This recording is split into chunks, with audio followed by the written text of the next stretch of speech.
Francis Scott Key penned a song that you've all heard of. It's called the Star-Spangled Banner, our national anthem. It's our song as Americans. We hear it played at a ball game, and most likely the words just float over our lips, and we seldom really think about what it means. Let me tell you the story. United States colonies had been in a battle with Britain for over 2.5 years, and both sides had accumulated prisoners. Ours were being held in ships in the bay outside the Baltimore harbor. Francis Scott Key, a lawyer in Baltimore, was chosen to negotiate a prisoner exchange. He was transported by rowboat to the admiral's ship, and upon negotiation, it was agreed that the prisoners would be exchanged on a one-for-one basis. He was excited and went below decks to tell the good news to the prisoners. What he found was a cargo hold full of men. He said, "Men, tonight I have negotiated for your release. You are free. You will be taken out of this filth, out of these chains." When Francis Scott Key went back to the deck to arrange passage to the shore, the admiral said, "We have a problem. We will still honor our agreement, but after tonight, it really won't matter." Francis Scott Key said, "What do you mean?" "Well, Mr. Key, tonight we have given the colonies an ultimatum. Your people will either surrender and lay down the colors of that flag that you think so much of, or, you see that Fort McHenry? We are going to remove it from the face of the earth." Francis Scott Key said, "How are you going to do that?" The admiral said, "Well, scan the horizon." As he looked, he could see hundreds of tiny dots. "That," the admiral said, "is the entire British fleet. All of the gunpowder is being called upon to destroy that fort. It will be here in striking distance in about 2.5 hours. Francis Scott Key said, "You can't do that. That fort is not predominantly a military fort. It's full of families and women and children." The admiral replied, "Don't worry. We left them a way out. Do you see that flag way up on the rampart? We've told them that if they lower the flag, we will stop shelling immediately, and the colonies will be back under British rule."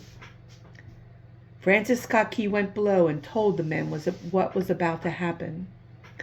They asked, "How many ships did you see?" He said, "Hundreds."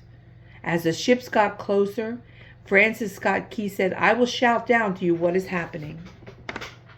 As twilight began to fall, suddenly the British war fleet unleashed their guns. The sound was deafening. There were so many guns and so many ships, there was no release. It was difficult to talk or hear. Suddenly the sky lit up. From down below, men were shouting, "Tell us where the flag is. Is it still flying over the rampart? Tell us." 1 hour, 2 hours, 3. Every time the bomb would explode near the rampart, they could see the flag in the red glare of the bomb, and Francis Scott Key would report, "The flag is still up." The admiral said, "Your people are crazy. Don't they understand they cannot win?" Francis Scott Key told him something that George Washington had said. The thing that sets the American Christian apart is he will die on his feet before he will live on his knees. The admiral said, "We don't understand something. That flag has been hit directly again and again, and yet it's still flying. We have now instructed all of the guns for the next 3 hours to focus on the rampart to take that flag down." The barrage was unmerciful.